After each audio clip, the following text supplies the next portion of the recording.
Yo, hello everyone. Today we're gonna be playing What the hell? Today we're gonna be playing Chromatic Haze by Gizbro and Cirtrax. Yeah, so around 6 or 5 months ago, I beat Prismatic Haze for my 12 Demons of Christmas, and I never intended on doing the sequel because it was so much harder than Prismatic Haze, but recently I've gained a lot of skills, so I decided to go for it, and here we are. I'm gonna be honest, I cannot tell you how much harder Chromatic Haze is than Prismatic Haze. Even on the all-rated Extreme Demons list, it is around like 200 to 300, maybe even 400 spots higher than Prismatic Haze. It is so much harder than Prismatic Haze. But other than that, if you do enjoy a more fast-paced style of gameplay that relies more on click pattern, I would definitely go for this level more. I'll save my full opinions for this level till the end of the video, but for now I'm gonna go through the level, give you some tips and tricks, and show you how you can beat it. So the beginning of Chromatic Haze is kind of similar to Prismatic Haze in the sense that you really just want to know the click pattern for it. It's not really that difficult and it gets really consistent, but it's just very strange to say the least. You may die to certain clicks here from time to time, but overall this part does get consistent. For this wave part right here, it may be more consistent for you to do my route where I do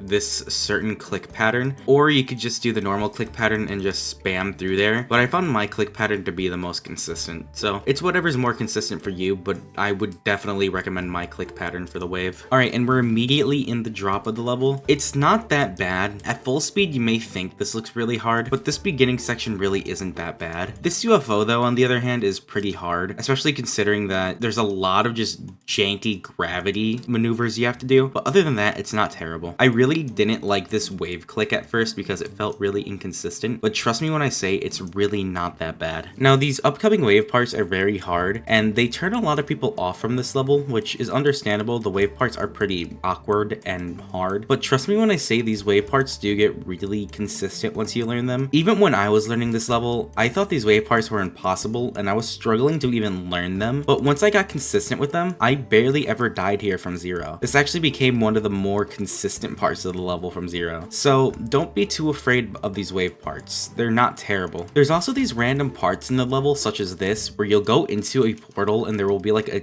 hidden jump pad. Just make sure you learn those, because the transitions will become very awkward if you don't. This mini wave right here is like the hardest part of the wave because of this double click you have to do. It's not really a double click, but it's two really fast clicks. But if you master it, it shouldn't be that bad, but it's still pretty annoying. And then you have stuff like this where you have to hold into a jump orb and then press that purple dash orb. It's pretty awkward, but it gets consistent. This part is kind of like clicking to the music, but I'm gonna be honest, half of the time it didn't work for me, and that will become a more prevalent issue as we go forward in the level. This duel isn't that bad. It's actually pretty fun to learn, especially since you basically click to the music starting at this part. It's really fun actually to learn these duels, and playing them is even more fun. The learning process of this level is very fun, let me say that. The playing process from zero, on the other hand, well, I'll talk about that later. Make sure you buffer this blue orb. You don't have to time it. You can just buffer this blue orb. Just make sure you know where you're buffering, because trust me when I say buffering certain orbs can make this level a lot easier. This ship part right here felt really inconsistent, but trust me, it got really consistent, especially since I learned the click pattern of just doing 3 clicks. Sometimes I'd break that click pattern, but trust me when I say that click pattern gets much more consistent. Also right here, when you hit this pink orb, just hold, because when you get into that wave, you want to go straight up. If you find it more consistent to just click at the wave portal, you can go right ahead and do that, but I definitely recommend just holding to eliminate the need for an extra click. This UFO part is very awkward to learn, but it does get consistent. You just want to click really fast at this yellow portal. Don't worry about timing it, since you won't really ever be clicking fast enough to hit the saw blade like that. So yeah, just click pretty fast when you get to this double click right here. This double click is pretty weird. And this blue orb is pretty awkward, but it gets consistent. Now right here is the most annoying part of the level for me. I probably won't be able to recreate what I've done from zero because I'm in half speed, but trust me when I say this duel is one of the most RNG parts of any level I've ever played. And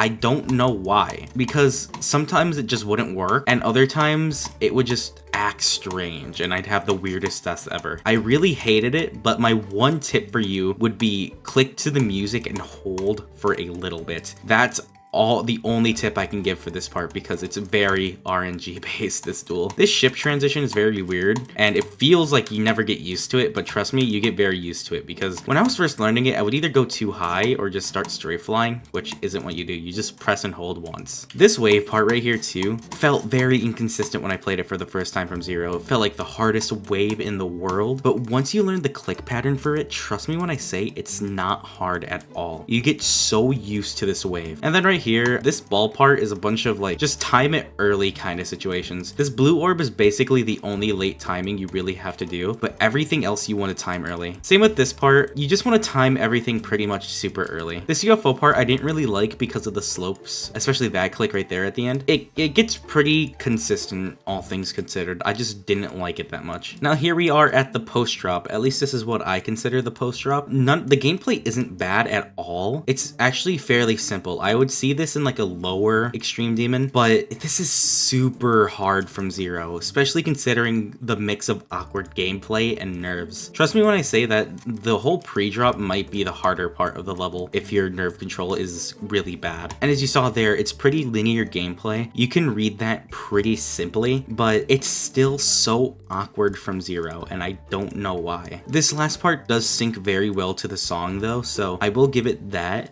That is one of the layers of what makes this last part pretty easy. And this ball part right here, don't get me started on it. It felt so RNG from zero. Yeah, and then you have some pretty easy timings besides this blue orb. This blue orb got me quite a bit from zero. Yeah, these are all just fairly simple timings. Anyone can learn this part, I feel. The gameplay is so linear and it's pretty slow paced too, so it's pretty easy for anybody to learn. So yeah, I'd recommend learning this last part first though and getting pretty consistent with it, just so you don't worry about dying at the end. Because trust me, when oh, this yellow orb right here, oh my god, worst click in the level. It doesn't feel that bad, but it's because there's an adjustment portal for no reason there. It's so strange. But as I was saying, you want to get more consistent with this ending part because you might die here a lot if you don't. Yeah, this last ship right here is very chokeable. It's not hard at all because you can get away with this by limiting your clicks a lot, but trust me, it's so chokeable just because of how strange it is to play. And then you have the last click, which you click to the far left of the orb. Don't click to the right of the orb or else this will happen where the alignment will pretty much be awkward. If you do it to the far left of the orb, you'll have a much better alignment for the last spike. I failed it in slow mode, but trust me, it's not that hard. All right.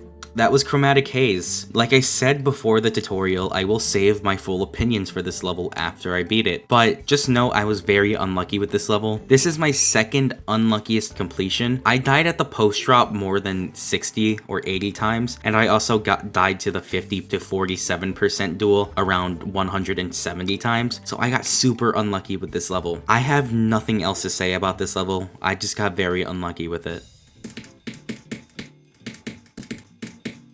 I got 41. Holy fuck. I saw that. What the heck?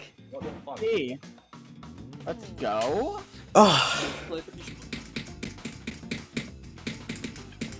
What the fuck? Holy shit. What? I just watched that. I didn't warm. I haven't played this level today. What? Wait. That's the most random What the heck?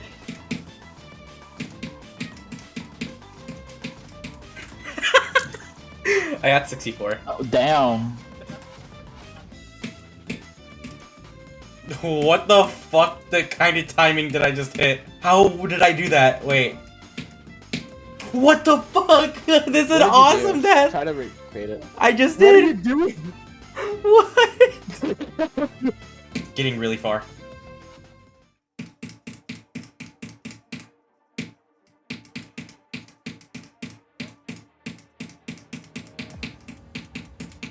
Yeah. No. Ah. Well, is that a problem? Fuck. Oh nee, du! Geh schon hier! Bonjes hier! I don't know you to speak anything but English, but okay.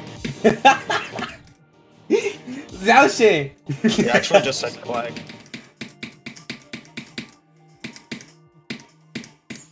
Bro, I died to a bug! No!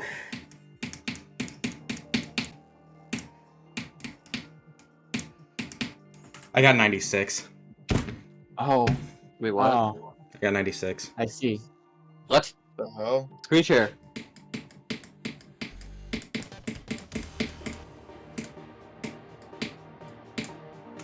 I got 95. Oh my god.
Here, whatever. No! No, bro. No. What? Oh my god. No. Bro. I was There it watching is. that. I was like sitting in. I was sitting out of my seat. Hey guys, it's me. No. It doesn't What end. the heck? That's fucking. That's ridiculous. Bro.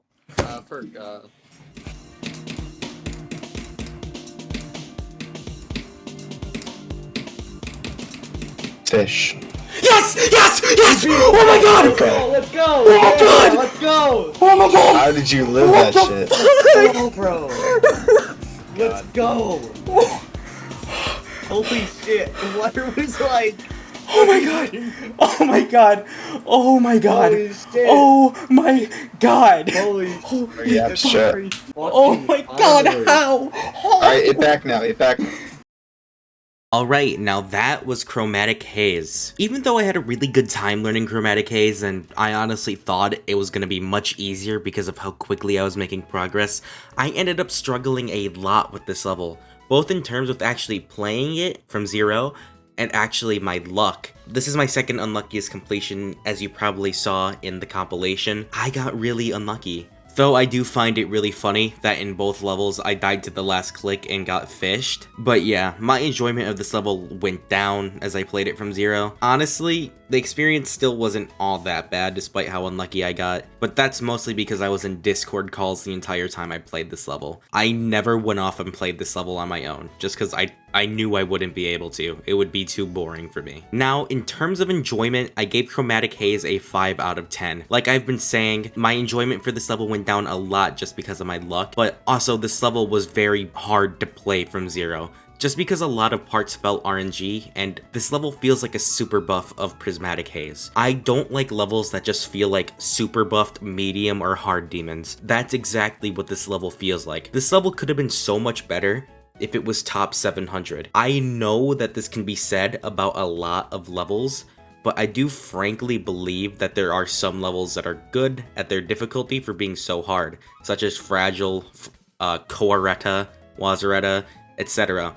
So yeah, I feel like this level just feels like a really super buffed level, and I don't like that. This level is pretty balanced, I'd say. If you can get past all like the chokeable sections, you can actually find yourself finding this level pretty balanced, and that's alright. In terms of the decoration, I gave it a 7. The style's pretty simple, but I do like the small sprinkles of effects that it has in it, such as the raindrops falling from the sky, and I also do like the block design just because it uses a sort of 1.9 inspiration for the blocks.